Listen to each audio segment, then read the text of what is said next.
갈라디아서는 2장 볼 차례죠.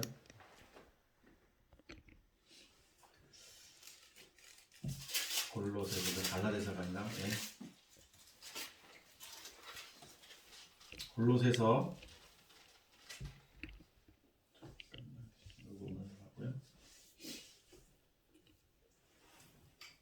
골로새서 2장 보도록 하겠습니다. 1, 2절만 제가 읽어드립니다. 내가 너희와 라오디게아에 있는 자들과 무릇 내 육신의 얼굴을 보지 못한 자들을 위하여 얼마나 힘쓰는지를 너희가 알기를 원하노니 이는 그들로 마음의 위안을 받고 사랑 안에서 연합하여 확실한 이해의 모든 풍성함과 하나님의 비밀인 그리스도를 깨닫게 하려 함이니. 골로새 교회의 배경에 대해서 지난주에 말씀드렸죠. 골로새 교회는 바울 사도가 직접 세운 교회가 아니었습니다.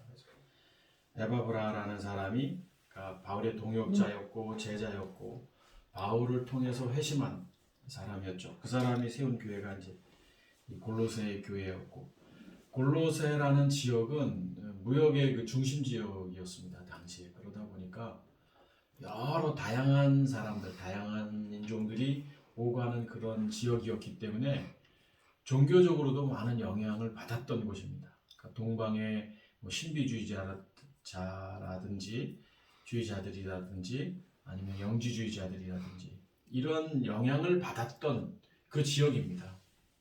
그러다 보니까 그 사람들이 모여서 이제 세워진 교회가 골로새 교회죠. 그 골로새 교회를 보면 바울 사도가 기뻐하고 또 감사할 수밖에 없었던 거를 우리가 지난주에 봤죠.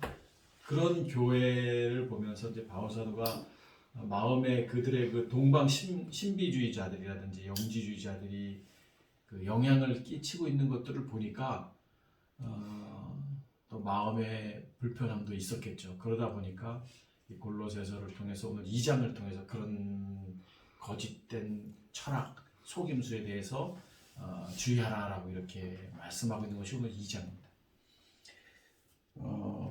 1절을 다시 보면 내가 너희와, 그러니까 내가 바울 사도죠.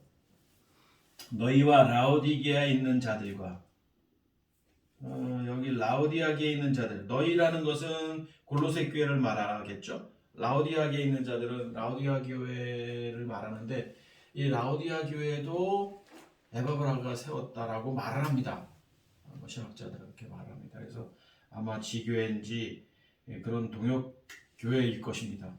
그러니까 바울 사도가 함께 하고 있는 그 교회 형제들에게 무릇 내 육신의 얼굴을 보지 못한 자들 위하여. 그러니까 바울 사도가 교회를 세운 교회가 아니었기 때문에 얼굴을 보지 못했어요. 듣기만 했죠. 에바브라를 통해서.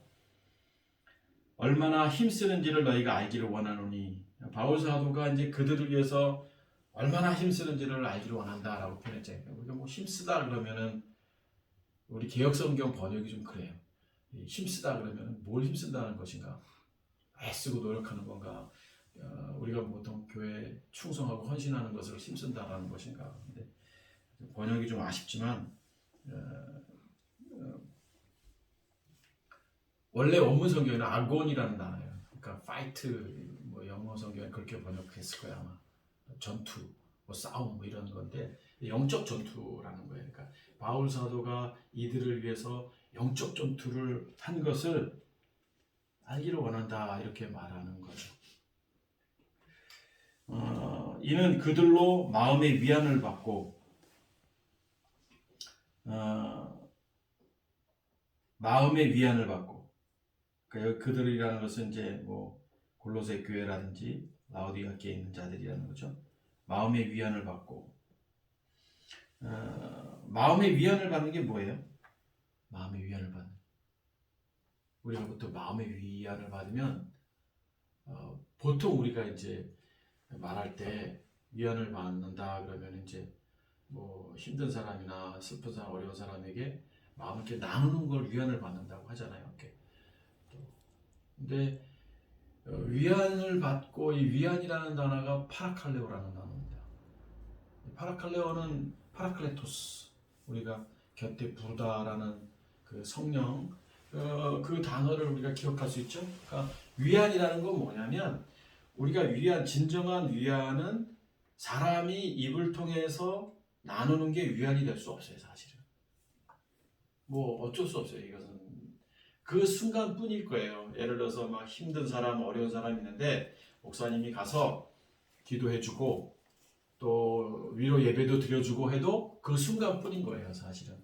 누가 위로하냐면 우리의 인생에 있어서 위로해 주시는 분은 주님밖에 없는 거예요, 사실은. 그래서 여기 지금 마음에 위안을 받다라는 그 위안이라는 단어가 파클레오라는 단어를 쓰고 있는 거예요. 곁에 부르다. 그러니까 주님 곁에 있을 때 위안을 받는 거예요, 사실은. 그런데 우리는 수없이 위로해주고 예배드리고 그랬죠. 오늘 사실 이삭이 함께 예배를 오랜만에 드리게 됐는데 이런 생각을 했어요. 기도했잖아요, 제가. 근데 보통 이제 우리가 기도를 하면 또 이삭이 이렇게 또 직장을 또 새로 이제 잘 적응할 수 있도록 기도도 이렇게 해주잖아요, 사실은. 기도도 해주고 그곳에 가서 좋은 사람도 만나고 또 믿음의 신앙의 그 기쁨 속에 살 수 있도록 보통 기도해 준단 말이에요. 근데 제가 기도할 때 한마디도 안 했잖아요. 기도도 사실 잘해야 되는데 우리가 기도라는 것은 그 사람의 마음을 위로해 주기 위해서 하는 기도도 많아요, 사실. 그렇게 안 해도 내가 마음을 같이 해야죠. 기도 굳이 말을 안 해도 가서 직장생활 잘 할 수 있었으면 좋겠다라는 마음도 있고 교회가 사실은 좀 그래요, 많이. 위로 예배, 또 뭐 헌신 예배, 무슨 예배라는 명목으로 또 이렇게 마음을 나누는데 사실은 우리가 위로는 주님으로부터 받는 게 위로입니다. 좀 냉정한 말인 건지 모르지만 그게 사실이에요. 그래서 파라클레오라는 단어를 쓰고 있는 거예요. 사랑 안에서 연합하여. 연합도 뭐예요?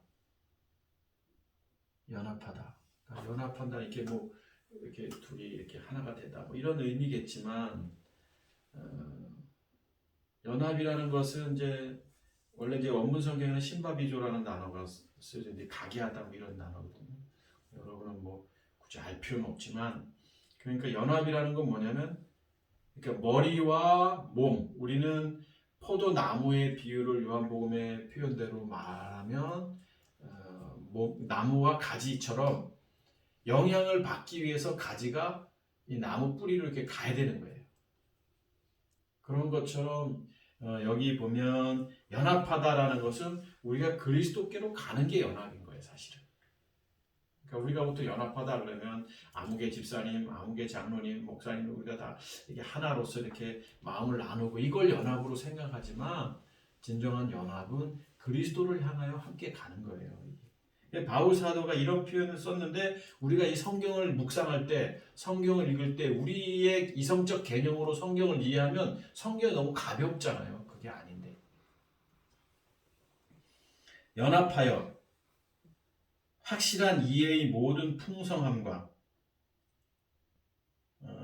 깨달았던 모든 것들 그것이 하나님의 비밀인 그리스도를 깨닫게 하려 함이니 그러니까 바울 사도가 그들로 인해서 하나님의 비밀인 그리스도를 더 깨닫게 하려고 힘썼다라는 겁니다. 사실 1절, 2절을 보면.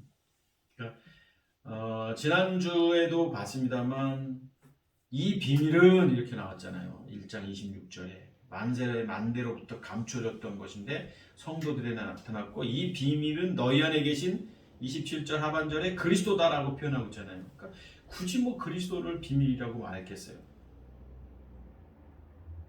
그 하나님의 아들이신 그리스도가 뭐 굳이 비밀일 이유가 있겠어요? 그분의 성육신 그리고 십자가의 죽으심 이런 것들을 말씀하는 거죠. 그것이 하나님의 비밀인 그리스도 깨닫게 하려 함이니 그 안에는 그리스도 안에는 지혜와 지식의 모든 보화가 감춰져 있는 그리스도 안에 지혜와 지식이 있는 거예요. 지혜라는 게 뭐였지? 뭐 사전적 의미로 지혜, 사전적 의미로 지식, 뭐 비슷한 것 같잖아요. 근데 원문 성경에는 달라요. 이들 예를 들면 유대인들에게 이 성경을 보고 성경에 이제 여기 지혜라는 단어, 물론 여기는 지금 헬라어로 됐지만 지혜라는 단어와 지식이라는 단어를 이렇게 말하면 그들은 구분해요. 근데 우리는 지혜나 지식이나 뭐 다 비슷비슷한 걸로 생각하잖아요. 지혜는 뭐예요? 소피아예요, 소피아. 하나님의 뜻을 아는 자체가 지혜인 거예요. 지혜라는 것은. 근데 지식은 또 뭐냐면 그노시스. 지식이라는 것은 깨닫게 되는 거예요. 알게 되는 거예요. 그러니까 깨달음으로 인해서 그 깨달은 대로 살아가는 게 사실은 지식이에요. 지식. 우리가 보통 공부를 많이 하면 시간을 많이 투자하고 또 공부를 많이 하면 그 결과가 있죠. 지식의 습득 그런 개념의 지식이 아니라 그대로 살아가는 거예요. 지식이라는 것은. 그러니까 지금 그 안에 그리스도 안에는 하나님의 뜻을 알고 하나님 안에서 살아가는 그 모든 것들의 보화로움이 감춰져 있다라는 거죠.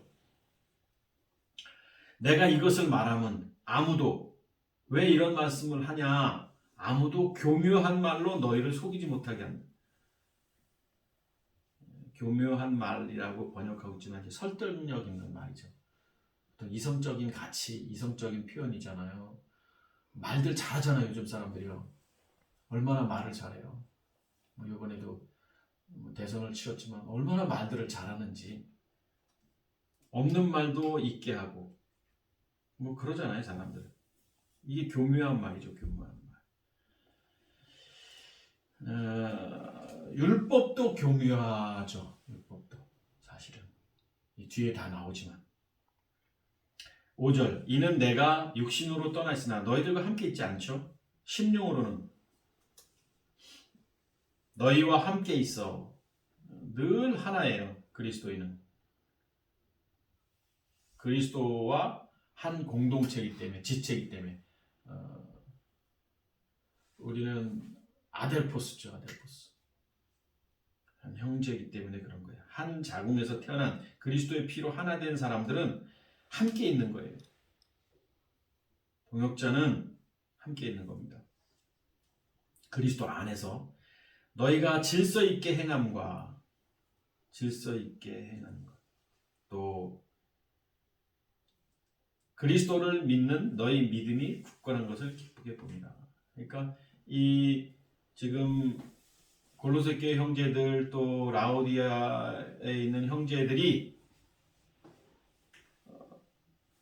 심령으로 바울사도들과 좀 떠나 하나 돼 있지만 육신으로 떠나 있고 바울사도들과 마음은 하나 돼 있는데 보니까 그들의 삶이 늘 그리스도 안에서 살아가고 있고 그리스도 중심적 가치관대로 질서 있게 행한다는 것, 또 그리스도를 믿는 믿음이 굳건한 것을 기쁘게 봅니다. 그러니까 바울사도 눈에 얼마나 기뻤겠어요, 골로새 교회 성도들이. 그러므로 너희가 그리스도 예수를 주로 받았으니, 예수 그리스도가 아니라 그리스도 예수라고 표현하고 있죠. 늘 말씀드리지만 다른 거예요. 그리스도 예수를 주로 받았으니 그 안에서 행하되, 그리스도 예수를 주로 받았으니 그 안에서 행한다. 그리스도 안에서 행한다. 성경이 그냥 좀 쉽게 표현했으면 좋겠는데 어려워요, 사실은. 뭐가 어렵냐면 단어가 어려운 것 같아요. 그리스도 안에서 행하는 게 뭐냐? 뭘까? 예배를 잘 드리고 늘 삶에서 그리스도 중심적 가치관을 가지고 살아가는 게 그리스도 안에서 행하는 걸까? 이 그리스도 안에서 행한다.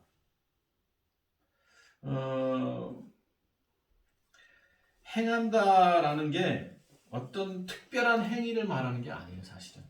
행한다는 게. 단어적 개념으로는요, 페리파테이테라는 단어인데 이게 사실은 일상생활에서 살아가는 거거든요. 단어적 의미로는 그래요, 헬라적 단어적 의미로는. 그러니까 그리스도 안에서 행한다라는 건 그냥 사는 거예요. 제가 우리 교우들한테 늘 이야기하잖아요. 그냥 뭐 하려고 하지 말고 그냥 살으라고. 누가 사는 거예요? 우리는 그리스도가 사는 거죠. 내가 죽고 내 안에 그리스도가 사는 삶이 여기 그 안에서 행하는 거예요. 그러니까 내 가치관대로 살아가는 것이 아니라 내 가치관이 아니라 그리스도의 가치관대로 살아가기 때문에 나는 뭐예요? 그냥 그분의 살아가신 대로 그냥 순종하며 사는 거예요. 그냥. 그래서 그냥 사는 거. 이게 그리스도 안에서 행하는 거예요. 뭘 하려고 하지 말자는 말 제가 자주 했잖아요. 충성도, 헌신도, 또 뭐 봉사도 이거 하지 마세요.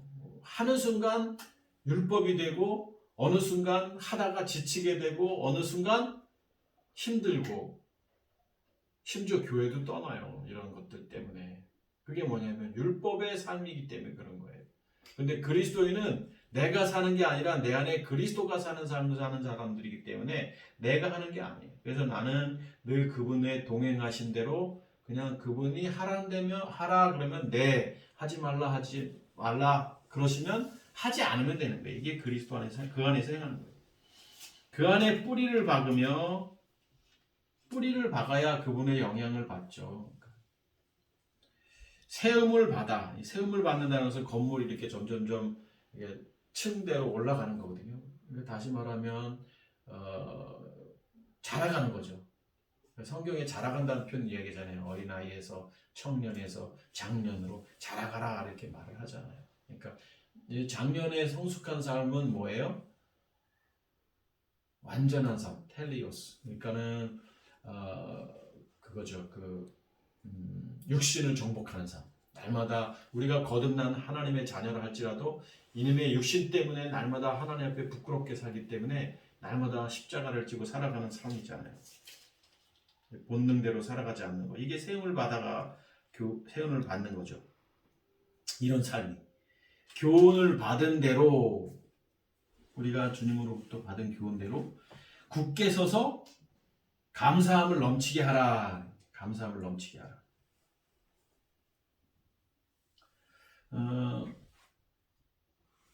뭐 더 설명이 필요 없는 거죠. 감사함을 넘치게 하라. 누가 철학, 뭐 우리가 아는 그 철학이에요. 필로소피아인데 철학이 당시에는 종교였습니다. 종교였어요. 우리가 알고 있는 그 철학의 개념이 아니라 종교였어요.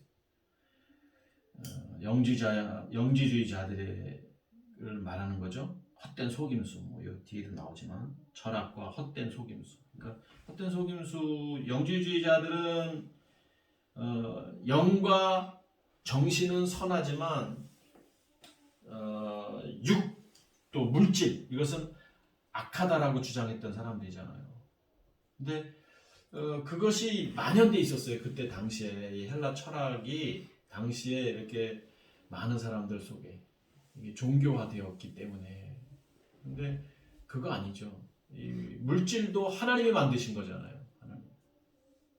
그래서 뭐 이원론, 극단적 이원론주의 그것에 넘어가지 말라는 거예요.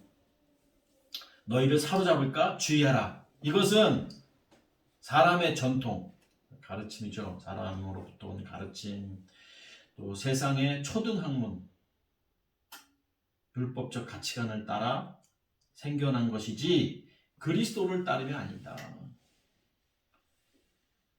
그리스도는 뭐예요? 십자가에 죽으신과 부활, 그리고 내가 죽고 내 안에 그리스도가 사는 것, 이겁니다. 그런데 어떤 세상의 어떤 논리나 속임수, 가치관 이런 것들 따르지 말라.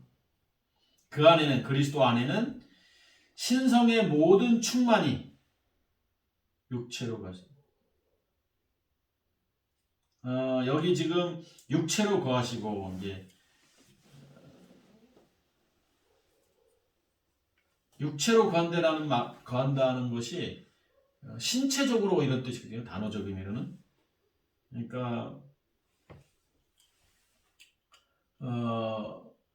신체적으로라는 단어니까 그리스도가 예수로 오셨잖아요. 예수로. 이 땅에 예수님으로 오셨잖아요. 이제 그것을 말하는 거죠. 그러니까 육체로 거하셨다. 그 예수 안에 계신 그리스도. 너희도 그 안에서 충만해졌으니 그리스도 안에서 충만해졌고 그리스도는 그는 모든 통치자와 권세의 머리시라. 이 세상 모든 것들 위에 계시는 분이죠. 그리스도는. 그러니까 이 땅에 육신으로 오셨고 그 육신 안에 계셨던 그 예수는 세상의 모든 충만함이 넘쳤고 그 안에서 예수 그리스도 안에서 너희가 충만해졌고 그분은 통치자와 권세의 머리다. 11절입니다. 또 그 안에서 그리스도 안에서 너희가 손으로 하지 아니한 할례를 받았으니 율법주의자들은 육신의 할례를 육체의 할례를 말하죠들 할례 받은 자와 받지 않은 자. 그래서 할례 받지 않은 자는 밥도 안 먹었어요 당시에. 그런데 그리스도인은 손으로 할례를 받은 자들이 아니에요. 무엇으로 받아요? 그리스도의 할례를 받은 자예요. 11절 하반절에 나오지만 곧 육의 몸을 벗는 것이다. 육의 몸을 벗는 것이다. 육의 몸을 벗는 것은 우리의 육체를 십자가에 못 박는 믿음의 행함을 말하는 것이죠. 그것이 그리스도의 할례라는 거예요. 그러니까 내가 죽고 내 안에 그리스도가 꿈틀거리는 게 그리스도의 할례잖아요. 그런데 율법주의자들은 손으로 받은 할례를 가지고 구분을 줘요. 거룩한 자, 그렇지 않은 자, 할례 받은 자, 할례 받지 않는 자. 그거 다 쓸모없는 건데.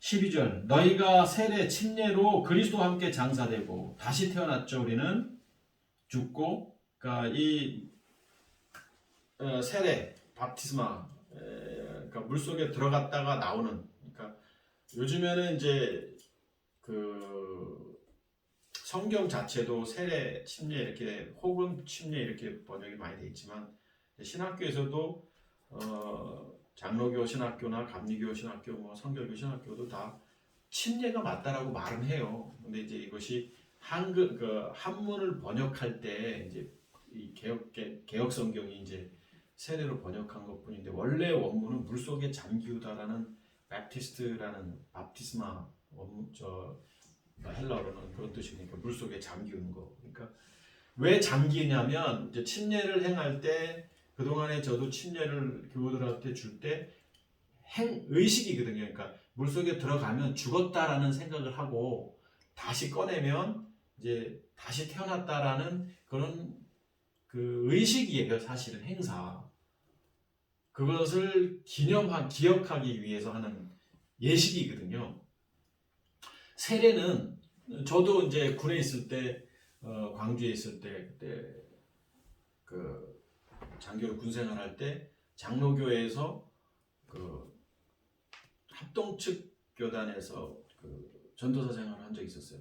군인 신분으로 거기서 세례를 줬죠. 세례를 그때 뭐 신학교도 나왔고 했기 때문에 목사님 옆에서 세례 주는 것도 알고 세례가 뭔지도 아는데 그런데 이제 생각해 보면 세례의 의미보다는 침례가 좀 난 것 같아요. 왜냐면 물속에 한번 들어갔다 나와야 뭐 한번 꽉하닥해서 안 꺼내면은 꼬록꼬록 죽을 수 있거든요. 한 1, 2초 있다가 목사님에게 꺼내주는데 그런 의미인데 그러니까 이 침례는 함께 장사됐다라는 것을 조금 인식할 수 있어요. 근데 세례는 이렇게 물 뿌리는 거는 느낌이 좀 달라요. 그래서 뭐 세례가 맞다, 침례가 맞다 이런 걸 이야기하는 게 아닙니다. 어쨌든 함께 장사됐고 또 죽은 자들 가운데서 일으키셨다. 우리는 다시 태어난 거죠. 그리스도 때문에 그런 거예요. 하나님의 비밀인 그리스도 때문에 그를 일으키신 하나님의 역사를 믿음으로 말미암아 하나님의 역사를 믿음으로 말미암아 그 안에서 일으키심을 받았다. 다시 태어난 겁니다. 예수가 그리스도이심을 알고 그 이름을 힘입어 생명을 얻게 된 거죠. 요한일서 5장의 말씀대로 요한복음 23장의 말씀대로 21장 말씀대로 13절 또 범죄와 육체의 무할례로 죽었던 너희를 그러니까 여기서 이제 할례는 손으로 한 할례가 아닙니다. 그리스도의 할례 그리스도 할례 없이 죽을 수밖에 없었고 범죄 사단의 종로로 탈 수밖에 없었던 죽었던 신분이었죠. 우리는 그런데 너희를 준비된 하나님의 자녀는 하나님이 그와 함께 살리시고 다시 우리가 태어났죠. 우리의 모든 죄를 사하시고 누구 때문에? 예수 그리스도 때문에 우리를 거스리고 불리하게 하는 법조문으로 쓴 증서 지우시고 이게 굉장히 중요합니다. 14절 보면 불리하게 하는 법조문으로 쓴 증서가 뭐냐? 율법이죠. 율법. 율법은 굉장히 인간을 구속하는 거예요. 율법으로는 의롭게 할 자가 없다고 성경에 나와 있잖아요. 그러니까 율법이 들이대면 어느 누구나 다 죄인인 거예요. 그래서 그 율법 지우시고 우리가 그리스도로 다시 태어나는 순간 뭐 율법은 이미 없어지는 거죠. 그런데 아직도 교회가 율법적 삶을 이야기하고 율법적 가치관을 부르짖고 있어요. 신앙생활 어떻게 해야 된다. 기도생활 어떻게 해야 된다. 충성해야 된다. 헌금을 어떻게 해야 된다. 왜 11조 안 하느냐. 얼마나 이게 힘든 거예요 사실은. 하고 안 하고 내 맘이지. 내가 주님 앞에 내가 충성을 하든 헌신하든. 거듭난 사람이라면 내가 죽고 내 안에 그리스도가 사는 사람들인데 뭘 하고 안 하고가 어디 있겠어요. 그냥 주님의 뜻대로 사는 거지. 근데 아직도 많은 교회가 율법적 가치관대로 살아가는 이유는 뭐냐면 무할례로 죽어 있기 때문에 그런 거예요. 다시 태어나지 않았기 때문에. 제하여 버리시고 지우시고 제하여 버리시고 십자가에 못 박으시고 예수님이 십자가에 못 박혀 돌아가시는 순간 무슨 말씀하셨어요? 테텔레스타이 다 이뤘다. 율법의 완성이 이제 그분의 죽으심 때문에 온 거거든요. 그러니까 율법은 거룩하고 선한 겁니다. 율법 자체가 나쁜 건 아닌데 율법을 지킬 수가 없는 게 문제인 거죠. 지킬 수가 없는 거예요. 인간은 우리는 죄인으로 태어났기 때문에 예수님만이 율법의 앞에 의로운 거예요. 당연히. 그래서 못 박으셨다. 15절 통치자들과 권세들을 무력화하여 율법을 주장하는 자들 그런 자들이죠. 종교 지도자들 드러내어 구경거리로 삼으시고 그들을 드러내서 구경거리로 삼으시고 십자가로 그들을 이기셨다. 십자가에 못 박혀 돌아가심으로 인해서 율법을 이기시는 거죠. 그래서 복음으로 그래서 믿음에서 믿음으로 세상의 빛에서 생명의 빛으로 가게 된 거죠. 15절은 16절 그러므로 먹고 마시는 것과 절기나 초하루나 안식일을 이유로 누구든지 너희를 비판하지 못하게 하라.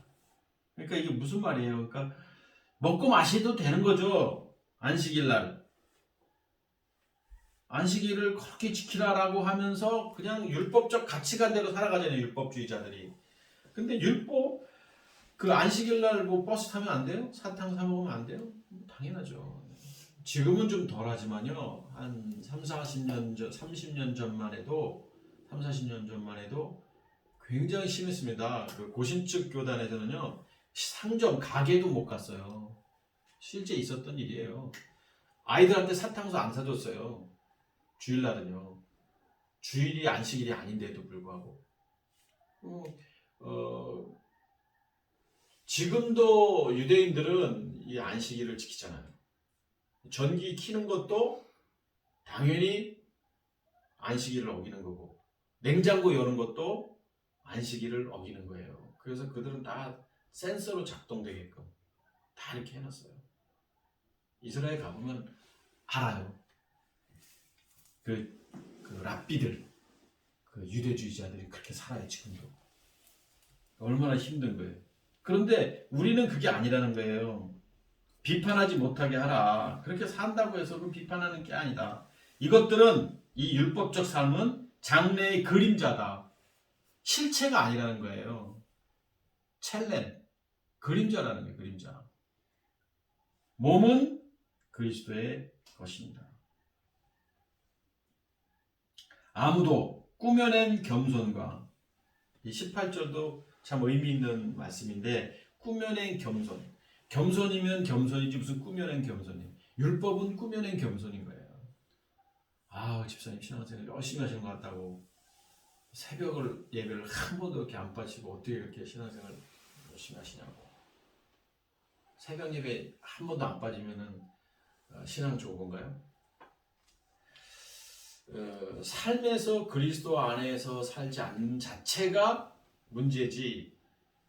교회 와서 교회 안에서는 목사로, 전도사로, 집사로 그냥 뭐 호호하고 충성하는 것 같고 헌신하는 것 같아도 삶에 그리스도가 없으면 다 그것은 거짓된 거거든요. 꾸며낸 거거든요. 율법이 그런 거예요.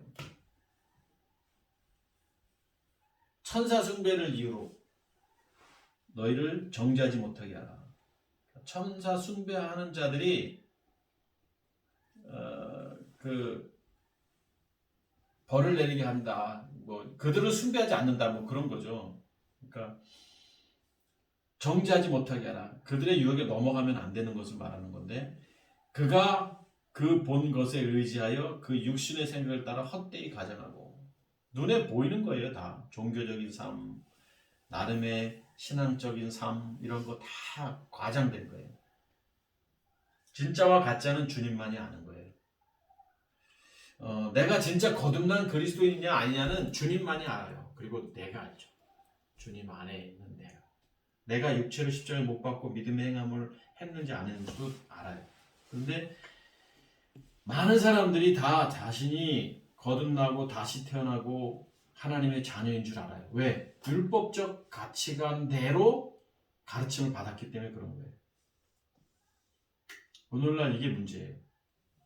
그러니까 교회가 문제인 거예요. 교회 다니는 사람들을 요즘에는 신뢰할 수가 없는 거예요. 예전에는 교회 다닌다 그러면 신뢰했어요. 일단. 지금은 교회 다닌다 그러면 나쁘게 봐요. 왜? 그들의 삶이 엉망이에요. 삶이 잘못 배웠고 잘못 가르침을 받았기 때문이죠. 그것은 율법으로부터 그렇게 된 거예요. 율법으로부터. 진짜는요, 삶이 다른 거예요. 그러니까 뭘 하려고 했기 때문에 그런 거예요. 그러니까 하지 말아야 돼요. 우리는 주님이 해야 되는 거예요. 주님이 하시는데 거짓이 있겠어요? 나는 그냥 하라는 대로 하면 되고 하지 말라는 거 안 하면 되는 거예요. 이게 뭐예요? 이게 아까 말씀하는 여기 지금 사랑 안에서 연합하여 확실한 이의 풍성함, 이거예요. 이거 연합하는 거예요. 연합하는 삶, 그냥 살아가는 거. 신비하죠. 네.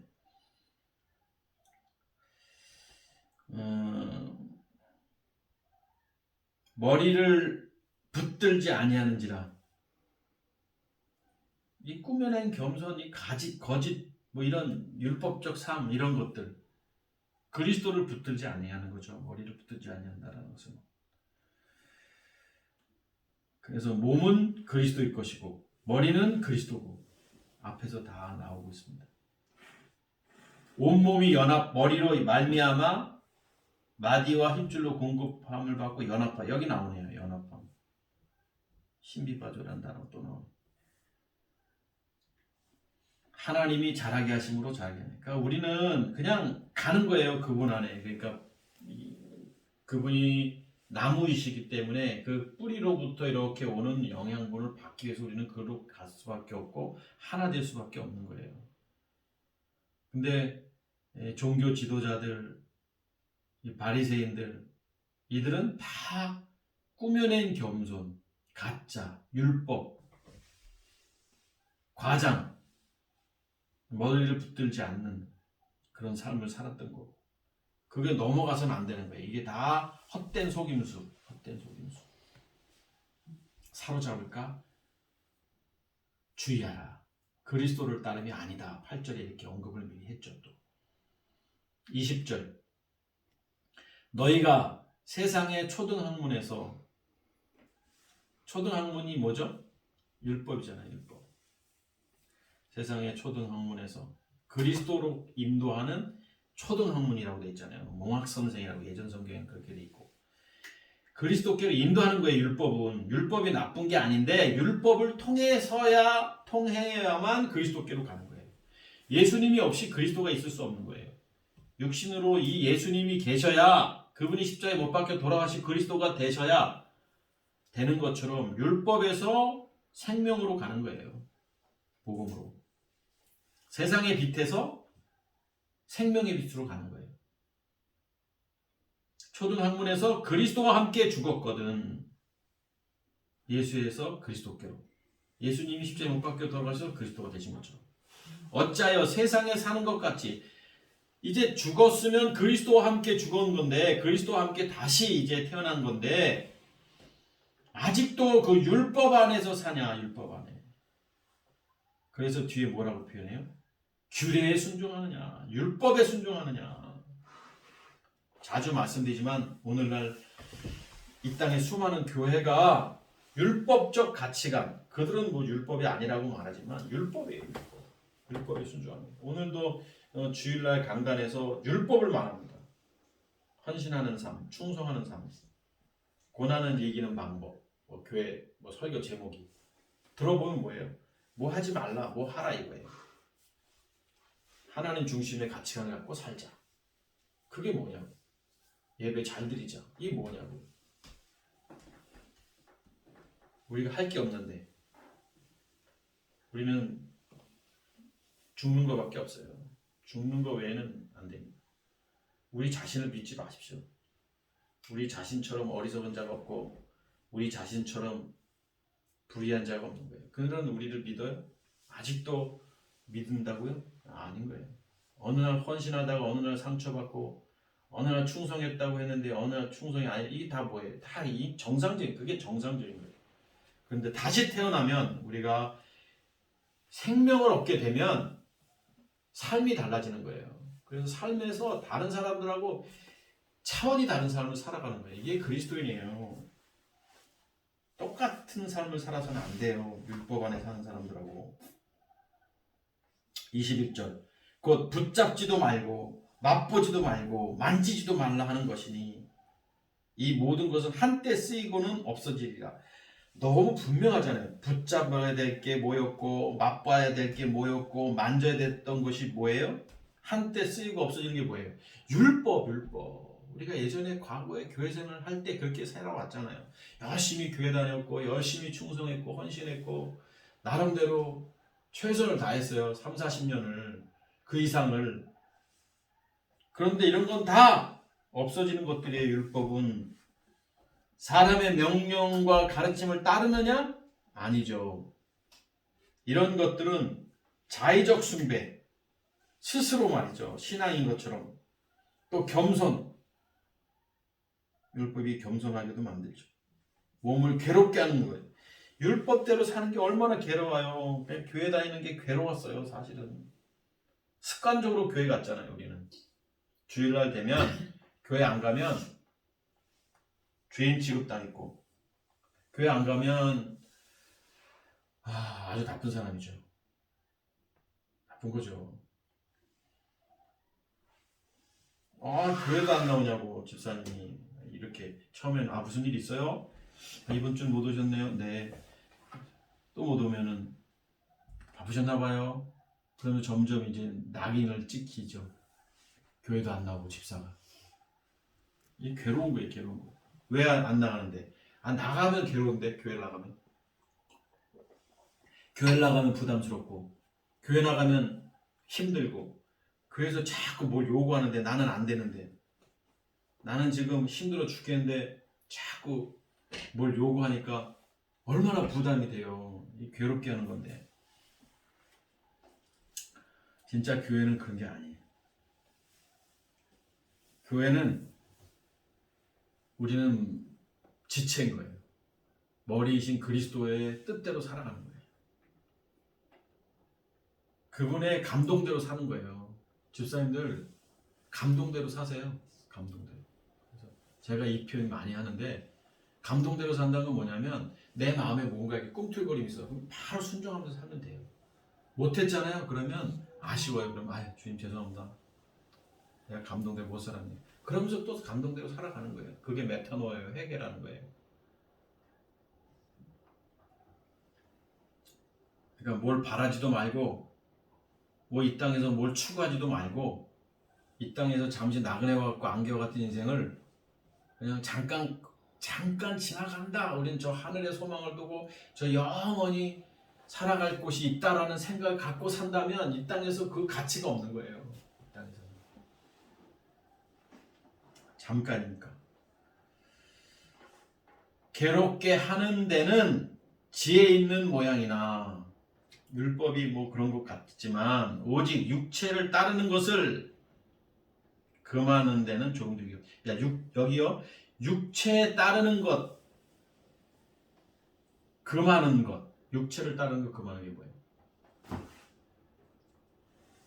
죄로부터 떨어져 나가는 거. 이것과 관계없다라는 거예요, 결국. 율법적 삶은요. 거듭나는 거하고 전혀 상관없는 거예요. 아무리 열심히 한들 내가 죽고 다시 태어나지 않으면 하나님의 자녀가 될 수 없는 거예요. 이 땅에 교회 다니는 사람이 1200만 명인데 그보다 더 될 수도 있죠. 교회에 왔다 갔다 했던 사람도 있으니까 한 7, 800만 명이라고도 하는데 그 사람들이 다 천국 간다고요? 아닙니다. 절대 못 갑니다. 율법으로는 주님 앞에 갈 수 있는 게 아니에요. 얼마나 갈지 모르겠습니다. 주님만이 아는 거예요. 하나님이 선택한 하나님의 자녀는 하나님만이 아시는 거예요. 그리고 내가 육체를 십자가에 못 박고 믿음의 행함을 하지 않으면 안 됩니다. 그러니까 삶이 엉망인 거예요.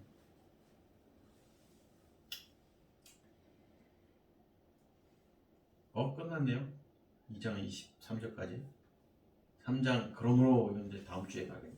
그러므로 1절만 볼까요? 그러므로 너희가 그리스도와 함께 다시 살리심을 받았으면 위의 것을 찾으라. 거기는 그리스도께서 하나님 편에 다 얘기하고 말씀하고 있잖아요. 골로새서를 언젠가부터 제가 굉장히 좋아하는 이유는 보면 볼수록 이 성경을 보면 볼수록 이 감동이 달라요. 바울 사도의 심정을 통한 하나님의 심정을 느낄 수 있는 것 같아요. 그러니까 바울 사도를 통해서 표현하신 거죠, 하나님의 심정. 그러니까 결국 이 장에서는 뭐냐면 이 잘못된 가르침 안에 빠지지 말고 너희가 어떤 존재냐, 그리스도 안에서 다시 태어났는데 다시 돌아가겠느냐, 율법으로. 그러지 말라. 좀 정신 좀 차려라. 꿈틀거리는 그리스도의 은혜 가운데 살라. 이 2장이죠. 그러니까 우리가 빌립보서하고 골로새서하고 좀 다르죠. 빌립보서는 바울 사도의 애정이 듬뿍 담겨 있었어요, 그들의 삶이. 근데 골로새서는 조금 달라. 이들 안에, 이 골로새 교회 안에는 아직도 성도지만 하나님의 자녀지만 율법 안에 머무른 자들도 있고, 그러니까 이런 표현들을 썼잖아요. 근데 빌립보서는 우리가 계속 봤지만, 지지난주까지 계속 봤지만 계속 그들을 생각할 때만 기뻐하고 다르죠. 다 달라요. 그러니까 성경이 각 서신마다 하나님이 이 서신을 통해서 이게 성도 안에, 율법 안에 있는 자들, 또 다시 태어난 자들, 또 아직 저 세상 가운데 있는 사람들, 뭐 그 안에 있다면 다 메시지가 다른 거예요. 그러니까 예수 안에 있는 자들, 그리스도 안에 있는 자들. 그래서 언어 표현도 다른 거예요. 예수 안에 있는 너에게, 그리스도 안에 있는 너에게, 예수 그리스도 안에 있는 너에게, 그리스도 예수 안에 있는 너에게. 다 표현이 달라요, 성경에. 그런데 우리는 다 똑같은 줄 알고 성경을 보니까 교회 가서 예배 드리고 말씀을 보면 그때는 감동을 받는데, 내가 위로도 받는데, 삶의 현장으로 딱 돌아가는 순간 새까맣게 잊어먹는 거예요, 성경을. 이 율법이기 때문에 그런 거예요. 기도하겠습니다.